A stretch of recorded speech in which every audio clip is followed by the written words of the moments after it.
વડોદરાના ભાયલી ગેંગરેપ કેસમાં તમામ 5 આરોપીઓ દોષિત જાહેર, ફાંસીની સજાની માંગ।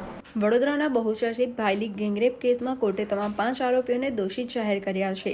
4 ઓગસ્ટ 2024ના રોજ નવરાત્રીના બીજા જ દિવસે 16 વર્ષની સગીરા તેના મિત્ર સાથે ગઈ હતી, ત્યારે અવાવરૂ જગ્યાએ 5 નરાધમોએ મિત્રની નજર સામે જ તેના પર સામૂહિક દુષ્કર્મ આચર્યું હતું।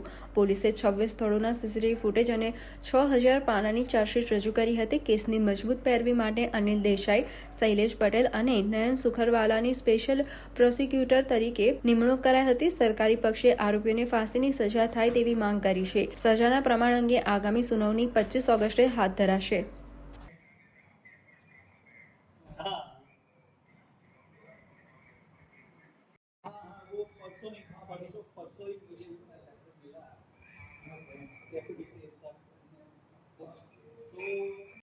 कॉमन इंटेंशन की माना all 5 are convicted for gang rape। Sir मिलते हैं, नैन पर बोल रहा हूँ। हाँ नहीं तो पर बहुत सीरियस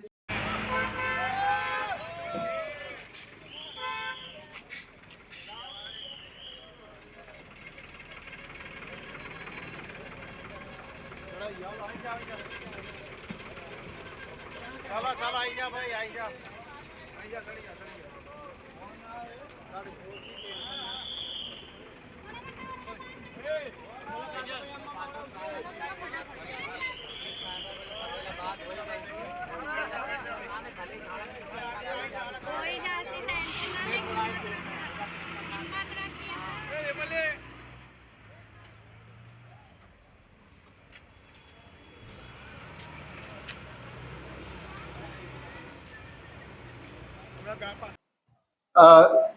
ચુકાદો વડોદરા શહેરમાં 4 ઓક્ટોબર 2024ની રાત્રે ખરેખર એક શરમજનક બનાવ બનેલો, જેમાં 16 વર્ષની યુવતી પોતાના મિત્ર સાથે બેઠેલી હતી, ત્યારે મધરાતે તેની સાથે દુષ્કર્મનું કૃત્ય કરવામાં આવેલ।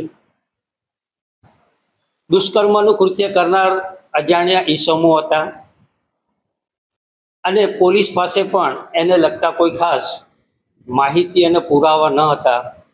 તેમ છતાંય વડોદરા શહેર ડીસીબી પોલીસ અને વડોદરા તાલુકા પોલીસે ખૂબ જ મહેનત કરી અને દુષ્કર્મ કરનાર 5 વ્યક્તિઓને ધરપકડ કરી અને તેમની સામે ચાર્જશીટ કરેલું।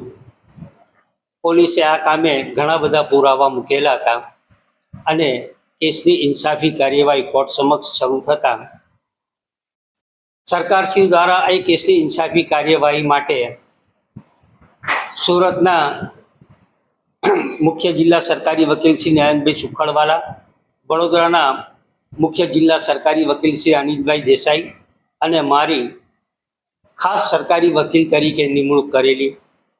આ કેસની શરૂઆત થતાં અમે આ કેસ સાબિત કરવા કુલ 45 સાક્ષીઓને તપાસેલા, જેમાં ભોગ બનનાર, એની માતા, એનો મિત્ર, એનો ભાઈ, ડૉક્ટર્સ, ફોરેન્સિક સાયન્સ અને અન્ય પુરાવા સાથે કુલ 315 દસ્તાવેજી પુરાવા રજૂ કરવામાં આવેલા। આજરોજ નામદાર કોર્ટે પ્રોસિક્યુશન તરફે રજૂ કરવામાં આવેલ તમામ પુરાવા માન્ય રાખી અને 5 આરોપીઓને સામૂહિક બળાત્કાર અને અન્ય ગુના માટે તકસીરવાન ઠરાવેલા છે। 5 આરોપીઓને આજે નામદાર કોર્ટે ગુનેગાર ઠરાવતા તેમને કેટલી સજા કરવી તે અંગેની સુનાવણી 25 તારીખે આગળ મોકલત કરવામાં આવેલી છે। આ કેસના મહત્વના સંજોગો શ્રી નયનભાઈના મુખે સાંભળીએ। કેસના મહત્વના સંજોગોમાં આરોપીઓ અજાણ્યા હતા અને એ અજાણ્યા આરોપીઓને શોધી કાઢવા વડોદરા પોલીસ અને તાલુકા પોલીસ દ્વારા સીસીટીવી સર્વેલન્સ કરવામાં આવ્યું, કોલ ડિટેલની સર્વેલન્સ કરવામાં આવી, આરોપીઓના સ્કેચ તૈયાર કરાવવામાં આવ્યા અને એમની સર્વેલન્સની મદદથી વડોદરા પોલીસ આરોપીઓ સુધી પહોંચી। એ સાથે ગુનાના સ્થળેથી મળેલા મહત્વના પુરાવા કે આરોપીના ચશ્મા હતા, ત્યાંથી આરોપીઓના બીજા મેડિકલ ચિહ્નો મળી આવેલા ભોગ બનનારના શરીર અને કપડા ઉપરથી જે મેડિકલ ચિહ્નો મળી આવેલા હતા, સીસીટીવી ફૂટેજના ચિહ્નો હતા, આરોપીઓના મેડિકલ સેમ્પલ હતા, તે તમામ મહત્ત્વના વૈજ્ઞાનિક સાયોગિક સીસીટીવી ફૂટેજ અને ત્યાર પછી પોલીસ દ્વારા તુરત જ આરોપીઓની ગુનામાં સંડોવણી સ્પષ્ટ કરવા ઓળખ પરેડ કરવામાં આવેલી અને ઓળખ પરેડ દરમિયાન પણ ભોગ બનનારે તમામ આરોપીઓને ઓળખી બતાવેલા હતા. આ કામે લગભગ 26 જેટલા સ્થળના સીસીટીવી ફૂટેજ પુરાવા તરીકે રજૂ કરવામાં આવેલા, જેમાં આરોપીઓ વિવિધ સ્થળે જતા જોવા મળેલા અને નામદાર કોર્ટે આ બધા સંજોગો forensic science evidence, DNA evidence માની અને ફરિયાદ પક્ષે આરોપીઓ વિરુદ્ધનો કેસ સાબિત કર્યો છે એમ આજે માનેલું છે.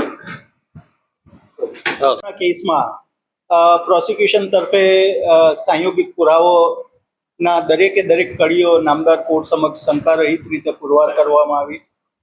આ ગુનાની શરૂઆતમાં 5 પૈકી 2 આરોપીએ ભોગ બનનાર સાથે શારીરિક છેડછાડ કરેલી અને ત્યાર પછી 3 જણાએ સામૂહિક બળાત્કાર કર્યો હતો. બળાત્કાર કર્યા પછી પાછા 5 જણ ભેગા થયા તેના સીસી ફૂટેજ પણ નામદાર કોર્ટે માન્યા છે. સીસી ફૂટેજ એના સર્ટિફિકેટ સાથે કોર્ટમાં અમે રજૂ કર્યા. ભોગ બનનારનો મોબાઈલ પણ લૂંટી ગયેલા એ લૂંટ એ પણ કોર્ટે માની છે.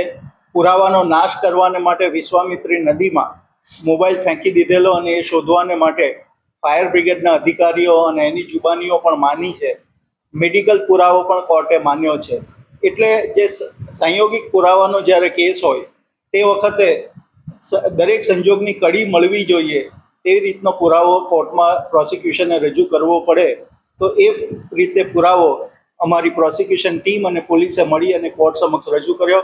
કોર્ટે એ પુરાવાને સંતોષજનક માન્યો, એમાં કોઈ શંકા નહીં માની અને તમામ આરોપીને આજે કસૂરવાર ઠેરવા છે. કસૂરવાર ઠેરવા પછી આરોપીને કેટલી સજા કરવી એ બાબતે અલગથી દલીલ કરવી પડે કાયદા પ્રમાણે, અને એ દલીલ 25 તારીખે રાખવામાં આવી છે. ગુનાની ગંભીરતા જોતા આમાં 3 પ્રકારની સજાની દલીલ થઈ શકે. નંબર 1 ફાંસીની સજા, નંબર 2 આજીવન કેદની સજા એટલે જિંદગીના અંતિમ શ્વાસ સુધી આરોપીને જેલમાં રાખવો, અને ઓછી સજા એટલે 20 વર્ષની સજા. આ 3 પ્રકારની સજાની જોગવાઈ ઓછી અને મેક્સિમમ સજા આટલે સુધીની છે. એટલે એ બાબતે આને મહત્તમ સજા કેમ કરવી જોઈએ તેની દલીલો પણ પ્રોસિક્યુશન તરફથી રજૂ કરવામાં આવશે. ઘણા બધા કેસ તમે લોકો હેન્ડલ કર્યા હશે. નડિયાદમાં સંબંધો એક નાની દીકરી સાથે આજે સજા ફટકારવામાં આવી છે. કેટલો ન્યાય મળ્યો દીકરીના પરિવારને અને એક ખુશીની વાત પણ છે. પહેલી તો વાત કરું કે આ દુષ્કર્મનો જે બનાવ છે ખરેખર ખૂબ ગંભીર બનાવ કહેવાય. સમાજમાં આવા બનાવો બનવા ના જોઈએ. દીકરીને આજે હું એવું કહું છું કે દીકરી અને એના પરિવારને ન્યાય મળ્યો છે એટલું જ નહીં, પ્રજાને પણ બરોડાની પ્રજા અને ગુજરાતની પ્રજાને પણ એક સંતોષ થયો છે કે દીકરીને ન્યાય મળ્યો છે.